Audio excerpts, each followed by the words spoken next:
I am Usha Pathak. Elders, please accept my respect and love to youngers. Today I am teaching you verb. A verb is a word that signifies to be, to act, and to be acted upon. As I am, I rule, I am ruled. I love, you love, he loves. A verb essentially contains what is said in my clause or sentences. In English, verb has four chief terms or principal parts, ever needful to be ascertained in the first place, namely the present, the preterite, the imperfect participle, and the perfect participle.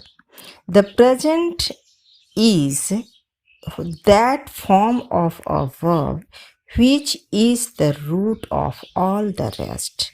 The verb itself, or that simple term which we should look for in dictionary as be, act, rule, love, defend, terminate. The preterite is that simple form of the verb which denotes time past and which is always connected with some noun or pronoun, denoting the subject of the assertion as I was, I acted, I ruled, I loved, I defended.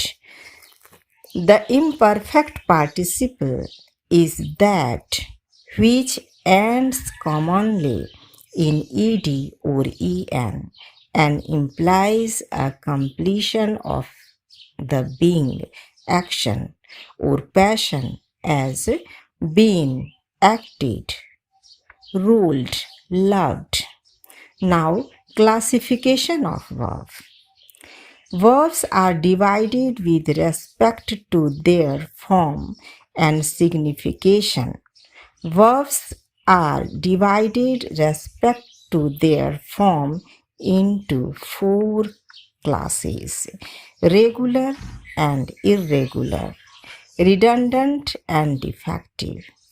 A regular verb is a verb that forms the preterite and the perfect participle by assuming d or ed, as love, loved, loving, loved. An irregular verb is a verb that does not form the preterite and the perfect participle by assuming d or ed, as see, saw, seen, seen, etc. A redundant verb is a verb that forms the preterite or the perfect participle in two or more ways, and so as to be both regular and irregular, as thrive, thrived, or throve, thriving, thrived, or thriven. A defective verb is a verb that forms no participle and is used in but few of the modes and tenses, as we were, ought, etc. Verbs are divided again with respect to their signification into four classes: active transitive, active intransitive, passive, and neuter. An active transitive verb is a verb that expresses an action which has some person or thing for its object, as Cassius loved Brutus. An active transitive verb is a verb that expresses an action which has no person or thing for its object. As John walks, Sam wept, etc. A passive verb is a verb that represents its subject or what the nominative expresses as being acted upon, as I am compelled. Caesar was slain, etc.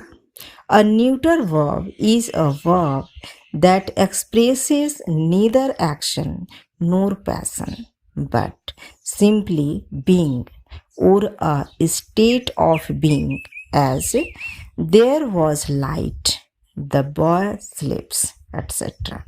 A verb is can be used as a finite or infinite verb when a verb is limited in its application by the subjects in person and number. They are called finite verbs, as I eat, he eats. The verb eat is limited in the first example by the subject I in the first person and singular number, while eats by the subject he in the third person and singular number. When a verb is free from any such limitation, it is called infinitive. As I wish to eat, the fruit is partly eaten. I think of eating, etc. In the preceding examples, to eat is in infinitive mode because to is placed before the verb eat. Eaten is a participle and eating is a gerund. Eat, eaten, and eating in these examples are not dependent on the persons and numbers of the subjects in the sentences. Therefore, these are infinitive verbs. The principal verbs in these examples are wish, is, and think, which are limited in person and number of the subject, and therefore they are finite verbs.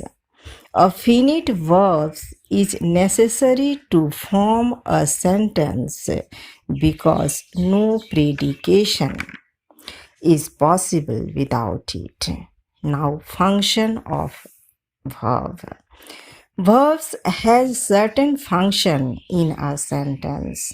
The function of some finite verb is stop with the doer, and of some the function pass from the doer to something else. There are also some verbs denoting only to be, which help in forming a sentence. On the basis of this function or properties, verbs are categorized into three main classes: intransitive, transitive, and auxiliary. A verb intransitive, which or when the action stops with the doer and does not pass from the doer to anything else, as fish swim, rivers flow, all animals die, men sleep to preserve life. In all these examples, we notice the completion of finite verbs swim, flow, die, and sleep. When asked swim what, flow what, die what, or sleep what, no answer is found. It indicates that action stops with their subjects. and do not pass the anything else. Hence, the sentence is complete. A verb is transitive if the action does not stop with the doer but passes from the doer to something else, as the man killed the snake. I do not know whether he has come. He made me sad. Killed what? A snake. Do not know what? Whether he has come. Made me what? Sad. We see in this example that action do not stop with their subject but needed something else to pass themselves on. All transitive verbs require to pass the action to a word or words in the form of objects. If the sentence is incomplete, they may need complements. The objects to the verb are the nouns or the pronouns denoting those person or thing to which the action of the verb are directed, as ships traverse the ocean. He shot a tiger. He asked me a difficult question. The objects to the first two sentences are the ocean and a tiger. However, in the third sentence, we have two objects, me and a difficult question. A transitive verb needs one direct object, and if it falls short of completion, requires one indirect object and no more. A complement apart from the subject, the verb, and the objects is a word or a combination of words added to express the sentence in full. Transitive verbs which needed a complement as well as an object are called factitive, as that grief drove him mad.